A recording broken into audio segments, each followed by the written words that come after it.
उम्मीद है दोस्तों आप सब लोग बढ़िया होंगे और स्टॉक मार्केट से अच्छा खासा पैसा कमा रहे होंगे और अगले महीने यानी अक्टूबर के महीने के लिए तैयार हो रहे होंगे। नाल्को के शेयर के टारगेट के बारे में बात करेंगे। तो अगर आपके पास ये शेयर है पहले से या फिर कि आप इसे नया ख़रीदना चाहते हैं तो बेहतरीन है, लेकिन इसके टारगेट क्या हो सकते हैं, दूसरा कि ये नीचे कितना गिर सकता है, वो सारी चीज़ देखेंगे अभी। तो अगर आप चैनल पर नए हैं तो चैनल को आप सब्सक्राइब जरूर कर लीजिए। और जो भी क्वेश्चन हो आपको इस स्टॉक के रिगार्डिंग या किसी दूसरे स्टॉक के रिगार्डिंग, बाई चांस मैं अगर मिस भी कर जाता हूँ, नहीं बता पाता हूँ, तो आप मेरे से पूछ सकते हैं। तो सबसे पहले यही है कि भाई नाल्को इज़ बेस्ट, मतलब नाल्को बेस्ट क्यों है खरीदने के लिए। चाहे वो 80 रुपये पे आ जाए, चाहे 70 पे आ जाए, या फिर वो 110 पे पहुँच जाए या 120 पे पहुँच जाए, क्यों बेस्ट है। सो इसके 3 रीज़न हैं जो मैंने यहाँ पे लिखे हैं। पहले तो कंपनी ये नवरत्न कंपनियों में से, भारत की नवरत्न कंपनियों में से एक है और दुनिया में सबसे सस्ता एल्युमिनियम और बक्साइट प्रोवाइड कराती है। दूसरा सेक्टर, ये मेटल सेक्टर से आती है कंपनी और फरवरी से मेटल सेक्टर में जिस तरह से तेजी है, उसका प्रॉफिट इस स्टॉक ने गेन जरूर किया है। 28 रुपये का स्टॉक था मेरा ख्याल है, 28 रुपये से 100 रुपये से ऊपर निकल गया। और तीसरा स्टॉक काफ़ी फ्लेक्सिबल है, मतलब चढ़ता है स्टॉक और उसके बाद प्रॉफिट बुकिंग हो जाती है, फिर चढ़ता है फिर प्रॉफिट बुकिंग हो जाती है। तो इस तरह से तीनों ही परफेक्ट रीजन है स्टॉक को चूज करने के लिए कि अगर ऐसा स्टॉक नहीं है कि चढ़ जाए फिर एकदम गिर जाए, नहीं, वो चढ़ जाता है साथ में गिर जाता है, चढ़ जाता है साथ में गिर जाता है। तो ये 3 रीजन थे। अब वाट में भी टारगेट क्या हो सकते हैं, सो हम आगे देखेंगे टारगेट क्या हो सकते हैं इस स्टॉक के, और उसी के ऊपर वीडियो है, ठीक है। लेकिन सबसे बड़ी प्रॉब्लम ये है कि इसकी कि बाइंग की प्रॉब्लम है कि व्हाट प्राइस इज़ गुड, मतलब ख़रीदने के लिए अगर आप मान के चलते हैं कि नई एंट्री लेना चाहते हैं इस स्टॉक में, तो ख़रीदें कहाँ से। या फिर नॉर्मल ये भी होता है कि अगर हम किसी स्टॉक को ख़रीदते हैं तो कहाँ से ख़रीदें। वो भाई ऐसा ज़्यादातर होता है कि जहाँ से हमने ख़रीदा वहीं से स्टॉक टूट गया। हमने किसी एक पर्टिकुलर कीमत से ख़रीदा, मान लीजिए 50 रुपये का स्टॉक है, हमने 50 रुपये से ख़रीदा और वो अगले दिन टूट गया 49, 48, 47, ऐसे करके नीचे ही गिरता रहा। तो ये प्रॉब्लम होती है। ये भी मैं बताऊंगा कि कौन सी कीमत बढ़िया है अभी और स्टॉक कहाँ से भाग सकता है। सो आप बने रहिए वीडियो में। और ये मैं पहली बार इस तरह से वीडियो बना रहा हूँ कि आपको मोबाइल अपना थोड़ा सा वर्टिकल करना पड़ेगा। तो जैसा भी है रिस्पांस ज़रूर दीजिए। बाकी देखते हैं, जैसे मैं हमेशा बताता हूँ, प्राइस मूवमेंट के बेस पे चलते हैं। स्टॉक के 52 हफ्ते का जो हाई है वो 102 रुपया है। अच्छा, एक चीज़ और यहाँ पे देखने वाली है। अभी मैंने यहाँ पे ये 2017 से इसका जो चार्ट है वो आपके सामने लगाया है, आप भी गौर से देखिए कि 30 नवंबर 2017 को इसकी जो कीमत थी 96 रुपया, 97 रुपया, 96 रुपया और 97 रुपया, जो भी कीमत है यहाँ पे वही कीमत। उसके बाद स्टॉक नीचे टूटा कोविड में, जो भी है ये 28 रुपये तक पहुंच गया था, जैसे कि मैंने आपको शुरुआत में बताया। यहाँ पे टूटने के बाद 2020 में जब जिस टाइम पे भी आपने ख़रीदारी कर ली हो, 2021 में जहाँ पे भी ख़रीदारी कर ली हो, स्टॉक ऊपर ही भाग रहा है, ठीक है। तो काफ़ी अच्छा रहा होगा, 4 गुना हो गया 4 गुना से ज़्यादा हो गया। अच्छा, अब ऐसे में स्टॉक जिस कीमत पे था 2017 में उसी कीमत पे आ गया अभी हाल फिलहाल, और फिर वहाँ से नीचे टूट गया। तो ये एक बी टाइप की शेप बना रहा है। अब बी टाइप की शेप, अगर मैं शेप में आ जाऊं, जैसे कि मैं हमेशा शेप के बारे में बात करता हूं, तो जब भी कोई स्टॉक होता है कि ए टाइप की या बी टाइप की शेप बनाता है तो इसे पॉइंट नंबर 1 मान लें, पॉइंट नंबर 2 मान लें, तो या तो स्टॉक तेज़ी के साथ नीचे टूट जाएगा या तेज़ी के साथ ऊपर चढ़ जाएगा। तो यहाँ पे स्टॉक नीचे गिर रहा है, 102 रुपया का हाई बनाने के बाद स्टॉक 90 रुपया पे है। अब ये चीज़ तो रही कि हाँ, क्या कारण क्या हो सकता है? कारण यही है कि सब प्रॉफिट बुकिंग हो रही है। दूसरा, मेटल सेक्टर में भी अभी तेज़ी नहीं है, मेटल सेक्टर में भी पूरी प्रॉफिट बुकिंग हो रही है।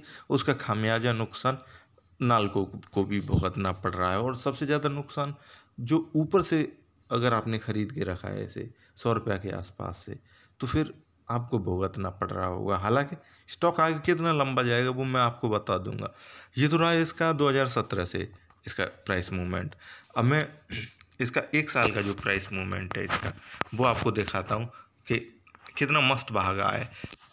और उसी उसी जिस मैंने बोला, मैं जो शब्द इस्तेमाल कर गया मस्त भागा है, माने कि काफ़ी अच्छा भागा है। कहीं भी आपने ख़रीदा होता, चाहे 40 रुपया पे, चाहे 50 रुपया पे, 60 रुपया पे, स्टॉक ऊपर ही भागा है। अच्छा, जो चीज़ मैंने बताई कि स्टॉक में काफ़ी फ्लेक्सिबल स्टॉक है, ऊपर भागता है फिर प्रॉफिट बुकिंग हो जाती है, ऊपर भागता है फिर प्रॉफिट बुकिंग हो जाती है, ऊपर भागता है फिर प्रॉफिट बुकिंग हो जाती है, ऊपर भागता है और फिर प्रॉफिट बुकिंग हो जाती है। सो ख़रीदने के लिए काफ़ी अच्छा स्टॉक है। लेकिन बस वही वाली दिक्कत होती है कि अगर मान लीजिए कि हमने शॉर्ट टर्म के लिए ख़रीदा, हम ज़्यादातर शॉर्ट टर्म के लिए ख़रीदते हैं, महीने 6 महीने के लिए ख़रीदते हैं। 6 महीना तो ज़्यादा टाइम हो गया, महीने 15 दिन के लिए ज़्यादा ख़रीदते हैं। और ऐसे में अगर हमने 100 रुपया से ख़रीदा, स्टॉक टूट के 90 पे आ गए, प्रॉब्लम वही आ जाती है कि हम स्टॉक को ख़रीदें कहाँ से। तो वही आगे बात करते हैं। फ़िलहाल मैं जो मैंने ये लगाए इसे हटाता हूँ। अब मैं इसके जनवरी से लेके अब तक के प्राइस मूवमेंट पे आता हूँ। तो यहाँ पे भी स्टॉक ऊपर की तरफ भाग रहा है। अब देखिए, अगर आप स्टॉक समझ जाएंगे कि स्टॉक चल कैसे रहा है, या स्टॉक को चलाने वाले स्टॉक को कैसे चला रहे हैं, कोई भी स्टॉक हो उसकी हर एक मतलब अलग शेप होती है। हर स्टॉक अलग तरह से चलता है। ऐसा नहीं है कि सारे स्टॉक एक ही तरह से चलते हैं। अगर आप गौर से देखेंगे ना तो सारे अलग अलग होते हैं, है ना।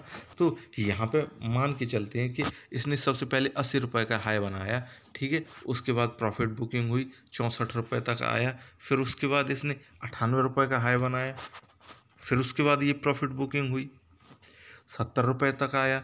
फिर उसके बाद 102 रुपये तक चला गया। फिर प्रॉफिट बुकिंग हुई और 90 रुपये पर चल रहा है। तो ये छोटी छोटी चीज़ें हैं ना, अगर आप इन्हीं चीज़ों को देख लेंगे, समझ जाएंगे कि स्टॉक किस तरह से चल रहा है और हमें कहाँ पे ख़रीदना है, तो आप सही टाइम पे ख़रीद लेंगे नीचे से। जैसे कि आपने 70 रुपये पर ख़रीदा होता, आपने 65 रुपये पर ख़रीदा होता, आपने 87 रुपये पर ख़रीदा होता, तो आपको ही प्रॉफिट दे रहा होता।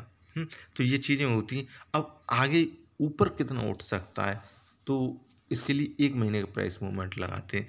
देखिए, यहाँ पे भी अगर मैं शेप में आऊँ और आपको भी शेप में अगर समझेंगे तो ज़्यादा सिंपल रहेगा। स्टॉक मार्केट में कुछ होता नहीं है, किसी भी स्टॉक में कुछ नहीं होता, बस आप उसे समझ जाएं। तो जैसे कि 85 रुपया पे 21 सितंबर 2021 को इसका जो बॉटम है इसने बनाया था 85 रुपया 39 पैसा, और यही स्टार्टिंग है इसकी 30 अगस्त 2021 की। तो यहाँ पे स्टॉक क्या कर रहा है कि मैं इसका कलर चेंज कर दूंगा तो आपको ज़्यादा अच्छा दिखाई देगा।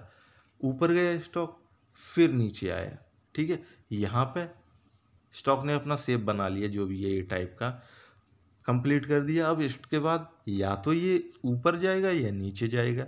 यहाँ पे जैसा कि हमें दिख रहा है, तो फिलहाल तो भैया ये ऊपर जा रहा है।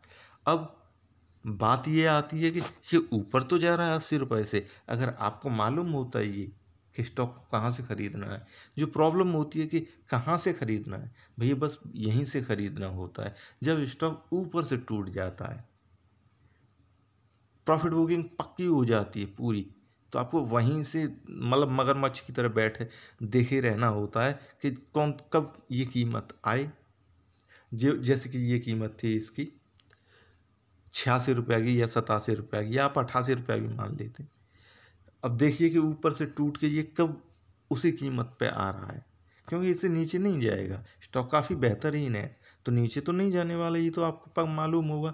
लेकिन इस कीमत को टच करके फिर दोबारा ऊपर भाग जाएगा। बस यहीं पे आपको एंट्री ले लेनी होती है और यही होता है, ज़्यादा और कुछ नहीं होता। अब इसके बाद स्टॉक ऊपर भाग रहा है, लेकिन जैसे कि अभी प्रॉफिट बुकिंग हो रही है मेटल सेक्टर में, ठीक है, तो मेटल सेक्टर में उसका थोड़ा बहुत खामियाजा इसे भी भुगतना पड़ रहा है।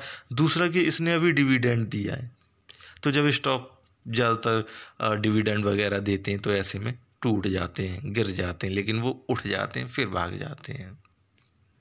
तो आपकी कोई भी बाइंग प्राइस हो, आप वहीं पर बने रहिए और कोशिश कीजिए सबसे पहले कि ये आपके ऊपर है, आप क्वांटिटी बढ़ाना चाहें या ना बढ़ाना चाहें। स्टॉक मार्केट का बेस यही होता है कि शुरुआत में कम क्वांटिटी खरीदिए। मान लीजिए आप 100 क्वांटिटी खरीदते हैं, फिर उसके बाद बढ़ाते जाइए धीमे धीमे। अगर स्टॉक ऊपर की तरफ भाग रहा है और अगर स्टॉक नीचे की तरफ भाग रहा है तो छोड़ दीजिए ना, उसे हटाइए। ऐसा स्टॉक फिर इसमें एवरेज करना, नीचे से एवरेज करने वाली कोई चीज़ होती ही नहीं है कि स्टॉक अगर नीचे टूटे और आप एवरेज करते जाएं, ये तो एक पागलपंती होती है। मतलब स्टॉक नीचे जा रहा है तो ऐसे में आप एवरेज क्यों करेंगे? स्टॉक अगर ऊपर जाएगा तो आप क्वांटिटी बढ़ाएंगे ना, या एवरेज करना जो भी होता है। तो जब स्टॉक ऊपर जाता है तभी आप कीजिए, नीचे जाए तब मत कीजिए।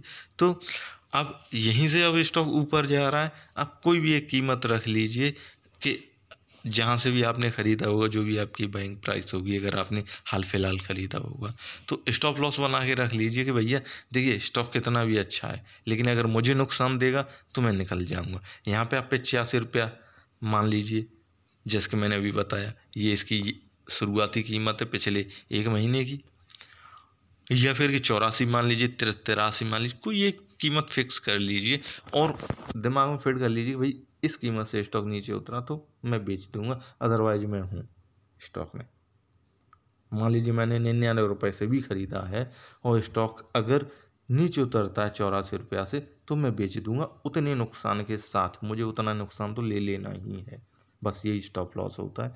अदरवाइज स्टॉक नीचे गिरा है, थोड़ी दिनों बाद या जैसे ही प्रॉफिट बुकिंग कंप्लीट होती है स्टॉक फिर दोबारा से झटके के साथ ऊपर चला जाएगा। ये तो रही बात कि स्टॉक किस तरह से चल रहा है। अब कहाँ तक जा पाएगा, तो इसके लिए मैक्सिमम प्राइस मूवमेंट लगाते हैं कि स्टॉक ऊपर कहाँ तक चला जाएगा। तो सबसे पहले टूटा ही ये इसीलिए है कि इसका जो 2017 का हाई था, जब स्टॉक अपने पिछले हाई को टच करते हैं तो या तो जैसे बोलते हैं कि स्टॉक में रिवर्सल आ जाते हैं, मैं वो शब्द भूल रहा हूँ, ब्रेक डाउन बोलते हैं, जो भी शब्द इस्तेमाल किया जाता है अभी, ब्रेक डाउन। हाँ, जब ब्रेक डाउन बोलते हैं ना, जब अपने पिछले हाई को स्टॉक टच कर जाता है और उसे बहुत तेज़ी के साथ ऊपर निकल जाता है तो उसे बोलते हैं कि नहीं स्टॉक में सब ब्रेक डाउन आ गया है और ख़रीद लीजिए। लेकिन कई बार स्टॉक ऐसा होता है कि जो अपने पिछला हाई हुआ इसे टच किया और फिर नीचे गिर पड़ा, जैसे कि ये स्टॉक है अभी। तो सबसे पहले इसके लिए इसका जो पीछे देखिए कि पिछला हाई कौन सा है ऐसा जो स्टॉक जल्दी से अगर ऊपर उठता भी है, जो इसने अपना 102 रुपये का हाई बनाया है, 102 रुपया से ऊपर उठता भी है तो कहाँ पे जा पाएगा। तो इसके लिए सबसे सिंपल यही है कि ये 30 सितंबर 2010 का जो हाई था 109 रुपया और 112 रुपया, 102 रुपया के बाद 109 रुपया, 112 रुपया, कोशिश करेगा भाई यहाँ तक पहुँच जाए। बहुत बड़ी चीज़ होगी ये यहाँ तक पहुँच जाना। और फिर वहाँ के बाद स्टॉक फिर नीचे गिरेगा, कोशिश तो यही रहेगी कि स्टॉक नीचे गिरेगा। अगर स्टॉक नीचे नहीं गिरता है और मान लीजिए ठीक है ऊपर नीचे थोड़ा बहुत होता है, आप भी उसे देख लेते हैं कि ठीक है चल रहा है, और जब आप जानते हैं कि क्यों हो रहा है, हो इसीलिए रहा है कि वो अपने पिछले हाई से टकरा रहा है। जब ये हाई को वो पार कर देगा तो ऊपर ही चला जाएगा, लेकिन जब तक इसे स्ट्रगल करता रहेगा तब तक ऊपर नीचे होता ही रहेगा। तो वो जो परफेक्ट यहाँ पे कीमत देख रही है 130 रुपया से लेके 110 रुपया या 111 रुपया, सो इनके बीच में थोड़ा बहुत होता रहेगा। परेशान मत होइए, स्टॉक में बने रहिए, जहाँ पे भी मौका मिले प्रॉफिट बुक कीजिए, जहाँ पे भी मौका मिले स्टॉक में नई एंट्री लीजिए, दोबारा से स्टॉक में आइए, प्रॉफिट बुक कीजिए, स्टॉक में दोबारा आइए, प्रॉफिट बुक कीजिए, करते रहिए। अच्छा, इसके बाद 111 रुपये पहला टारगेट, दूसरा टारगेट 130 रुपये जैसा कि मैंने बताया, तीसरा टारगेट जो इसका 30 जून 2008 का हाई है, मतलब अपना लाइफ टाइम हाई है, 140 रुपये का, वो तीसरा टारगेट होगा। अब टारगेट क्यों होंगे, कैसे होंगे, कब तक होंगे, स्टॉक पार कर पाएगा कि नहीं कर पाएगा, कैसे कर पाएगा, सारा कुछ मैंने क्लियर कर दिया। फिर भी कोई क्वेश्चन हो, दिमाग को समझ में नहीं आ रहा हो तो आप ज़रूर मेरे से पूछिए। बाकी वीडियो देखने के लिए थैंक यू।